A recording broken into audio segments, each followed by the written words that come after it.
Namaku Fajar. Aku tidak tahu apakah aku akan benar-benar sanggup menyelesaikan menceritakan kisahku ini, tapi aku merasa perlu melakukannya. Bukan untuk membuktikan apapun, hanya agar beban ini sedikit berkurang. Selama bertahun-tahun, aku mencoba meyakinkan diriku bahwa semua yang kulihat malam itu hanyalah halusinasi karena kelelahan. Tapi setiap kali aku menutup mata, semuanya kembali begitu jelas. Udara lembab, tanah basah, dan suara napas dari luar tenda yang sampai sekarang masih terngiang di telingaku. Kejadian itu terjadi sekitar 6 tahun lalu, ketika aku masih bekerja sebagai fotografer lepas. Saat itu, aku mendapat proyek kecil untuk mengambil gambar alam liar di daerah lereng Gunung Lawu. Redaksi majalah tempatku bekerja ingin menampilkan potret hutan-hutan tersembunyi yang belum banyak dijamah orang. Aku menerima pekerjaan itu tanpa banyak pikir. Aku memang suka menyendiri di alam dan sudah terbiasa tidur di tengah hutan selama beberapa hari. Tapi kali itu, aku pergi sendirian. Dan itu adalah keputusan paling bodoh yang pernah kuambil. Aku berangkat pagi-pagi dengan motor, membawa kamera, tenda kecil, dan peralatan ringan. Perjalanan dari kota ke desa terdekat memakan waktu hampir 3 jam. Dari sana, aku harus melanjutkan dengan berjalan kaki. Seorang warga tua yang menjaga warung di pinggir jalan sempat menatapku lama ketika aku menanyakan arah ke hutan di selatan. Ia tidak berkata apa-apa, hanya menunjuk jalur sempit di antara kebun kopi sambil menggeleng pelan. Aku tidak menanyakan alasannya. Mungkin ia hanya khawatir karena aku sendirian. Aku tersenyum, lalu berjalan menembus perkebunan itu tanpa berpikir panjang. Jalur awalnya masih mudah, hanya sedikit menanjak dan cukup jelas. Tapi semakin jauh aku melangkah, semakin terasa perbedaan suasananya. Semakin sunyi, semakin lembab, dan semakin berat udara yang kuhirup. Biasanya hutan selalu punya suara, burung, jangkrik, atau sekedar desir angin di dedaunan. Tapi kali itu hanya ada keheningan, sunyi yang terlalu sunyi, sampai langkah kakiku sendiri terdengar aneh, seolah aku sedang berjalan di dalam ruang kosong. Sekitar pukul 5 sore, aku menemukan area datar di dekat sebuah batu besar. Batu itu tertutup lumut tebal, bentuknya tidak beraturan, seperti kepala raksasa yang separuh terkubur di tanah. Di sekelilingnya tidak ada tumbuhan kecil sama sekali, hanya tanah basah dan akar-akar besar yang melingkar seperti tali. Tempat itu terasa ganjil, tapi aku sudah terlalu lelah untuk mencari lokasi lain. Aku mendirikan tenda di sisi batu, menyalakan api kecil, dan menyiapkan kamera untuk memotret sebelum langit benar-benar gelap. Saat aku memotret, lampu kilat kamera menyala sebentar. Untuk sepersekian detik, aku melihat sesuatu di sisi kanan batu, seperti bayangan seseorang berdiri membelakangiku. Tapi begitu aku menurunkan kamera, tidak ada apapun di sana. Aku mencoba meyakinkan diri bahwa itu hanya permainan cahaya atau pantulan kilat dari permukaan batu yang lembab. Aku melanjutkan beberapa foto lagi, tapi perasaan aneh itu tidak pergi, seolah ada mata lain yang mengamati dari balik kegelapan. Menjelang malam, aku masuk ke dalam tenda. Udara mulai turun drastis. Aku menutup resleting rapat-rapat dan mencoba tidur. Tapi semakin aku berusaha memejamkan mata, semakin aku sadar bahwa hutan di luar sana benar-benar hidup dengan caranya sendiri. Tidak ada suara binatang, tapi aku bisa mendengar sesuatu yang lain. Sesuatu yang bergerak pelan di antara daun kering. Awalnya aku pikir mungkin itu hewan kecil, tapi ritmenya terlalu berat, terlalu lambat, dan terlalu sadar akan keberadaanku. Langkah itu berhenti tepat di depan tendaku. Aku menahan napas. Setiap detik terasa panjang. Kemudian terdengar suara seret, seperti sesuatu yang berat digesekkan di tanah. Pelan tapi konsisten, seolah mengitari tenda. Aku bisa merasakan tanah bergetar setiap kali suara itu lewat di sisi kepalaku. Aku ingin menyalakan senter, tapi tanganku tak bisa digerakkan. Ketakutan membuat tubuhku kaku seperti batu. Lalu suara itu berhenti. Sunyi total. Beberapa detik kemudian, terdengar sesuatu yang membuat darahku berhenti mengalir. Napas. Bukan napas hewan, melainkan napas berat dan panjang seperti dada seseorang yang penuh dahak. Napas itu tepat di luar tenda, di sisi tempatku berbaring. Aku bisa mendengarkannya dengan sangat jelas, panas, berat, dan tidak teratur. Aku bahkan bisa merasakan embusan udaranya menekan kain tenda di dekat wajahku. Saat itu aku tahu, apapun yang ada di luar sana bukan manusia biasa. Tapi ia tahu aku ada di dalam. Aku tidak tahu berapa lama aku menahan diri untuk tidak bergerak. Mungkin 1 menit, mungkin 1 jam. Tapi perlahan suara itu menghilang.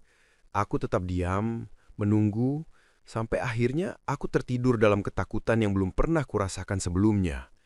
Pagi datang dengan cahaya abu-abu. Udara terasa lebih dingin daripada malam sebelumnya. Aku keluar dari tenda perlahan. Hutan terlihat sama seperti kemarin. Pepohonan, kabut tipis, batu besar di dekatku. Tapi di tanah, aku melihat sesuatu yang membuatku membeku. Ada bekas garis panjang mengitari tendaku, seolah sesuatu diseret mengelilinginya. Tanah di sepanjang garis itu tampak seperti terbakar, hitam dan lembab. Tidak ada jejak kaki manusia, tidak ada tanda hewan besar, hanya garis itu mengelilingi tendaku 2 kali, lalu berhenti di sisi timur, mengarah ke dalam hutan yang lebih gelap. Aku berdiri lama, menatap arah bekas itu. Di sana kabut tampak lebih tebal, hampir menutup pandangan. Entah kenapa, aku merasa sesuatu di balik kabut itu sedang memandang balik ke arahku. Aku membereskan tenda tanpa berkata apa-apa. Aku tidak tahu apakah aku harus pergi atau bertahan, tapi yang jelas saat itu aku mulai sadar bahwa aku tidak benar-benar sendirian di hutan itu. Aku berdiri cukup lama, menatap arah bekas seretan itu mengarah ke dalam hutan yang jauh lebih gelap daripada bagian lain di sekitarnya. Kabut di sana tampak bergerak pelan seperti asap yang hidup, seolah sengaja menutup jalur itu dari pandanganku. Meskipun aku tidak bisa melihat apapun, aku merasakan sesuatu menembus dari balik kabut. Tatapan yang tidak terlihat, tetapi jelas tertuju padaku. Itu membuatku tidak mampu menggerakkan kaki selama beberapa saat. Ketika aku akhirnya bisa menarik napas panjang, aku memutuskan untuk merapikan tenda dan barang-barangku secepat mungkin. Setiap gerakan terasa canggung, seolah tubuhku masih setengah lumpuh oleh ketakutan yang tertinggal dari malam sebelumnya. Namun aku tahu satu hal dengan pasti, aku harus pergi dari tempat itu sebelum sesuatu yang membuat garis seretan itu kembali lagi. Saat semuanya sudah masuk ke dalam ransel, aku mulai berjalan ke arah tempat asal aku datang. Jalur yang kupilih semalam jelas, tanahnya sedikit menurun, dengan pepohonan besar yang membentuk semacam lorong alami. Tapi setelah tidak lebih dari 5 menit berjalan, aku mulai merasa ada yang aneh. Arah yang kuingat tidak lagi terasa sama. Pohon-pohon tampak seperti berubah posisi. Batang dan bentuknya terlihat berbeda, seolah aku sedang berjalan masuk ke bagian hutan yang sama sekali baru. Aku mencoba menenangkan diri dengan berpikir mungkin aku hanya salah ingat. Namun perasaan itu tidak pergi. Hutan ini tidak lagi terasa seperti hutan yang sama ketika aku pertama tiba. Udara lebih dingin, angin lebih jarang bergerak, dan suara alam sepenuhnya menghilang. Tidak ada burung, tidak ada serangga, tidak ada daun jatuh. Hanya suara langkahku sendiri yang terdengar di tanah basah. Setelah hampir setengah jam berjalan, aku berhenti untuk memastikan arah. Aku menandai pohon dengan pisau lipatku, membuat goresan kecil di kulit batang. Aku melanjutkan perjalanan lurus ke depan, mencoba tetap tenang. Namun, ketika aku memperhatikan sekeliling beberapa menit kemudian, tubuhku terasa kaku. Pohon dengan tanda goresan itu berdiri tepat di depanku, seolah aku tidak pernah bergerak dari tempat semula. Aku menahan nafas cukup lama, merasa jantungku tiba-tiba berdetak lebih keras. Aku menatap tanah, memastikan jejak kakiku ada. Tapi tanah itu tampak licin sempurna, tanpa bekas apapun, seperti tidak ada langkah yang pernah melintasinya. Aku mencoba menandai pohon lain di arah berbeda, mengambil jalur baru, dan berjalan lebih jauh. Tapi hasilnya sama. Aku kembali ke pohon itu, tidak peduli arah mana yang kutempuh. Hutan ini tidak hanya membuatku tersesat, ia seolah sedang memutar balikan arah, memutar jalanku, mengembalikanku seperti mainan yang dipegang tangan tak terlihat. Aku mulai merasa panik dan mencoba mencari suara sungai. Biasanya, sungai adalah penanda yang bisa menuntunku keluar dari hutan. Aku berdiri diam, menarik napas pelan, dan fokus mendengarkan. Lama sekali tidak terdengar apapun, sampai akhirnya aku mendengar suara samar, gemericik air yang mengalir pelan dari arah timur laut. Suaranya lemah, tapi cukup untuk memberiku harapan kecil. Aku mengikuti suara itu, menembus semak dan ranting. Namun, semakin aku melangkah, suara itu tidak menjadi semakin jelas, justru semakin menjauh.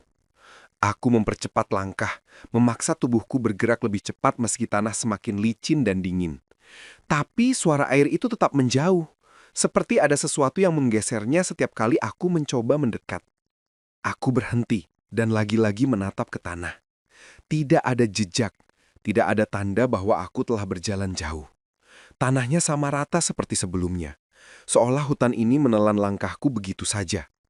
Lalu, sesuatu berubah. Kabut yang sejak tadi hanya menggantung tipis, mulai menebal dengan cepat seperti merayap turun dari sela-sela daun. Dalam hitungan detik, jarak pandangku hanya tinggal beberapa meter. Aku berdiri diam, tubuhku tegang, merasakan suasana tiba-tiba berubah. Udara yang sebelumnya dingin menjadi sangat basah, seperti berada di dekat sesuatu yang membusuk tetapi masih hangat. Kemudian, aku mendengar suara itu lagi. Suara seret. Pelan, berat, dan memanjang, sama seperti suara yang mengitari tenda malam sebelumnya. Suara yang membuatku tak bisa bergerak waktu itu. Suara yang menunjukkan bahwa aku tidak sendirian. Aku memejamkan mata beberapa detik, mencoba meyakinkan diri bahwa itu hanya imajinasi. Tetapi suara itu semakin jelas, semakin dekat. Bukan dari satu arah, dari berbagai arah sekaligus. Seolah ada lebih dari satu benda berat yang diseret bersamaan di tanah basah. Kabut bergerak pelan, membuka sedikit celah di antara pepohonan. Dari celah itu, aku melihat sesuatu yang membuat tenggorokanku terasa kering. Di tanah, beberapa meter di depanku, ada garis panjang seperti bekas seretan baru, segar, basah, dan mengarah tepat menuju tempatku berdiri. Hanya satu garis, tapi garis itu terus memanjang perlahan, seperti sedang ditarik oleh sesuatu yang mendekat. Aku mundur beberapa langkah, tapi garis itu terus memanjang, semakin cepat, seolah mengikuti gerakanku. Hanya beberapa meter lagi sebelum mencapai kakiku, ketika tiba-tiba kabut di depanku menggulung, membentuk siluet tinggi dan kurus yang hanya terlihat setengah karena tertelan kabut tebal. Siluet itu tidak bergerak, tapi aku tahu ia melihatku. Untuk sesaat aku merasa waktu berhenti, udara di sekitar berhenti mengalir, tanah terasa lebih berat. Dan aku menyadari satu hal yang membuat tubuhku terasa dingin seperti batu. Apapun yang membuat garis seretan di malam pertama itu, sekarang sudah berada tepat di antara pepohonan, menungguku. Aku bisa merasakannya sekarang. Kehadiran yang sama seperti malam itu, hanya saja lebih dekat, lebih sadar akan setiap gerak napasku. Seolah dari balik kegelapan, ia memperhatikan cara aku menggenggam senter yang sedikit gemetar, memperhatikan langkah kakiku yang berusaha tenang, padahal jantungku berdebar tak teratur. Angin gunung yang biasanya dingin, terasa seperti hembusan nafas sesuatu yang berdiri terlalu dekat. Daun-daun bergetar tanpa sebab, bukan karena hembusan angin, tapi seperti ada yang menyentuhnya satu persatu, menyingkirkannya perlahan, membuka jalur pandang langsung ke arahku. Aku menelan ludah. Terlambat menyadari bahwa sejak beberapa menit lalu, hutan menjadi sunyi total. Tak ada serangga, tak ada gemerisik ranting patah, tak ada suara burung yang biasanya masih terdengar menjelang maghrib. Hanya kesunyian yang tebal dan menindih, seperti tirai gelap yang sengaja diturunkan untuk menutup semua jalan keluar. Aku mundur selangkah. Batinku berkata, "Jangan." Tapi tubuhku bergerak sendiri, mencari ruang aman yang sebenarnya tidak ada. Sinar senterku menyapu batang-batang pohon, mencari sedikit tanda kehidupan selain bayanganku sendiri. Namun ketika cahayanya berhenti di sebuah pohon besar di depanku, aku melihat sesuatu yang membuat tenggorokanku tercekat. Bekas seretan itu. Lebih jelas, lebih panjang, lebih dalam dari yang kulihat malam pertama. Dan tepat di ujung garis itu, tanahnya seperti terangkat, membentuk cekungan memanjang. Tidak wajar, tidak seperti digali hewan. Bentuknya terlalu rapi, terlalu lurus, terlalu seperti jejak tubuh yang diseret. Aku membeku, karena cekungan itu berakhir tepat di belakang sebuah pohon besar, seakan sesuatu diseret ke sana. Lalu berhenti. Berhenti menunggu. Senterku bergetar ketika aku mengarahkannya ke sisi pohon itu. Ada sesuatu. Aku tidak tahu bentuknya. Aku tidak tahu apakah itu hidup atau hanya bayangan. Tapi aku tahu, ia sedang melihatku. Dan untuk pertama kalinya, sejak datang ke tempat ini, aku merasa hutan ini tidak ingin aku pulang. Perasaan itu bukan lagi sekadar firasat. Ia menempel di kulitku seperti kabut dingin yang tak bisa diusir. Setiap langkah kecil yang kuambil, terasa seperti memasuki teritori yang bukan seharusnya kumasuki, seolah tanah tempatku berdiri sedang mempertimbangkan apakah akan membiarkanku tetap hidup atau menelanku bulat-bulat. Aku perlahan merapatkan jaketku, meski udara bukan alasan tubuhku menggigil. Senter di tanganku kembali kuarahkan ke sisi pohon tempat sesuatu tadi bersembunyi. Tapi itu aneh, bayangannya menghilang. Padahal aku sama sekali tidak mendengar langkah, gesekan, atau suara apapun yang menunjukkan ia bergerak. Seolah apapun itu tidak berjalan dengan cara yang sama seperti manusia. Aku menahan napas, mencoba mendengarkan lebih hati-hati. Awalnya sunyi, lalu disusul suara halus. Ketik, ketik, ketik.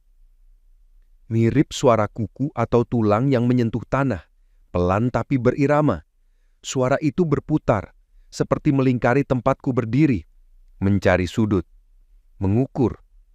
Senterku hanya mampu menerobos gelap beberapa meter ke depan, selebihnya dikuasai bayangan yang terlalu pekat. Namun, dari arah kanan, aku melihat sesuatu menyelinap keluar dari balik pohon. Bayangan panjang, sangat panjang, hampir setinggi 2 kali manusia dewasa. Tapi, tubuh yang melempar bayangan itu tidak terlihat. Bayangannya bergerak lebih dulu, baru kemudian sesuatu yang tak bisa kulihat menyusul di belakangnya. Aku mundur pelan, tumitku menyentuh akar pohon, napasku menebal, menjadi uap putih yang cepat hilang. Hutan yang tadi sunyi mulai mengeluarkan suara-suara kecil tak wajar, berbisik, mendesah, seperti banyak mulut yang mengeluarkan napas tanpa wujud. Dan di tengah semuanya, suara ketik, ketik, ketik itu semakin dekat. Aku meremas senterku lebih keras. Aku tahu aku harus lari, tapi kaki seperti tertancap pada tanah. Tubuhku membeku, hanya mataku yang bergerak. Karena dari balik semak di depanku, muncul sesuatu yang akhirnya bisa kulihat. Bukan bentuknya, bukan wajahnya. Hanya 2 titik putih kecil menggantung di udara gelap, seperti mata yang tidak punya kelopak. Dan keduanya sedang menatap langsung ke wajahku. Tidak ada gerakan apapun selain tatapan itu yang menggantung di udara.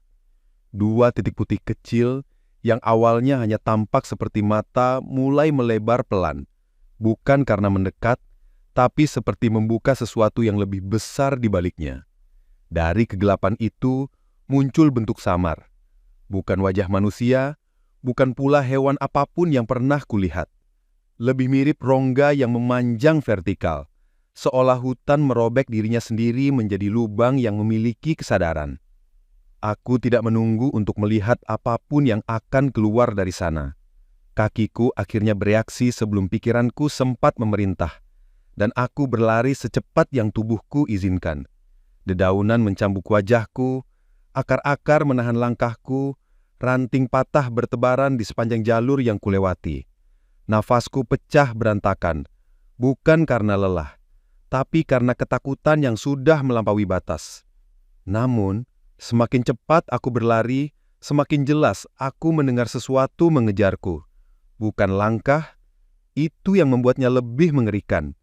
Yang mengikuti di belakangku hanyalah suara ketik, ketik, ketik, seperti kuku panjang yang diseret ringan di permukaan tanah, mengikuti ritme nafasku yang berantakan. Aku mencoba tidak menoleh, tetapi insting membuatku melirik. Di antara batang pohon yang bergerak cepat akibat ayunan senter, aku melihat bayangannya. Panjang, tidak proporsional, bergerak tanpa tubuh. Bayangan itu selalu berada di sisiku meski aku sudah zigzag menghindari semak dan akar. Seolah bayangan itu meniru gerakanku, atau lebih buruk, menyatu dengan gerakanku. Kegelapan seperti menggulung di belakangku, seakan hutan memutuskan untuk menutup jalur pelarianku. Kabut tebal muncul setinggi pinggang, tumbuh begitu cepat hingga terasa tidak alami. Setiap detik berlari terasa seperti ditarik mundur oleh udara yang semakin berat. Aku tidak tahu berapa lama aku berlari sampai akhirnya melihat celah cahaya tipis, sangat jauh, tapi cukup untuk membuatku yakin itu jalur keluar.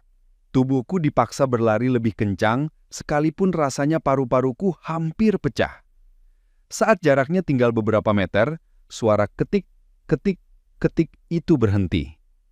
Bukan mereda, tetapi berhenti total. Hilang. Menghilang seketika seperti sesuatu yang menyadari bahwa aku hampir lolos. Justru itu yang membuat langkahku terhenti sejenak. Keheningan yang tiba-tiba itu lebih menakutkan daripada suara apapun. Hutan di belakangku terasa seperti sedang menahan napas, menunggu aku melakukan kesalahan kecil. Aku memaksa tubuhku melompat ke celah cahaya itu, menerobos semak rapat yang tingginya hampir setengah badanku. Dalam satu hentakan panjang, aku keluar dari hutan. Jatuh tersungkur di tanah berbatu yang basah oleh embun. Cahaya bulan kembali terlihat jelas, jauh lebih terang dibanding kegelapan yang menelanku di dalam sana. Untuk sesaat, aku tidak berani menoleh ke belakang. Lalu perlahan, dengan sisa keberanian yang hampir habis, aku mengangkat wajahku. Hutan itu berdiri diam. Tidak ada kabut, tidak ada bayangan panjang, tidak ada mata putih. Hanya pepohonan biasa, tenang, tak tersentuh. Seperti semua yang mengejarku tadi tidak pernah benar-benar ada. Tapi aku tahu itu bukan halusinasi. Karena di tanah tempat aku keluar ada garis panjang, jejak seretan yang sama seperti malam pertama aku menyaksikannya. Jejak itu memanjang dari dalam hutan, berakhir tepat di kakiku, seolah makhluk itu hanya berhenti sejengkal sebelum keluar ke dunia terang. Seolah ada batas yang tidak bisa dilampauinya. Dan batas itu menyelamatkanku. Aku tidak menunggu sedetik pun. Aku berdiri, terhuyung, dan berjalan pulang tanpa menoleh lagi. Malam itu aku tidak tidur, hanya duduk di depan pintu rumah dengan semua lampu menyala. Tubuh gemetar tanpa henti. Setiap kali aku memejamkan mata, aku melihat dua titik putih itu menggantung di udara, menungguku masuk lagi ke teritorialnya. Sampai sekarang, bertahun-tahun kemudian, aku masih ingat persis tatapan itu. Dan kadang, saat malam sangat sepi, aku merasa mendengar suara yang kukenal baik. Ketik, ketik, ketik, pelan, jauh, tapi semakin mendekat, seolah hutan itu belum selesai denganku. Aku tahu satu hal, apapun yang tinggal di tempat itu masih mengamatiku dari kejauhan. Dan mungkin suatu hari ia tidak akan membiarkanku pulang lagi.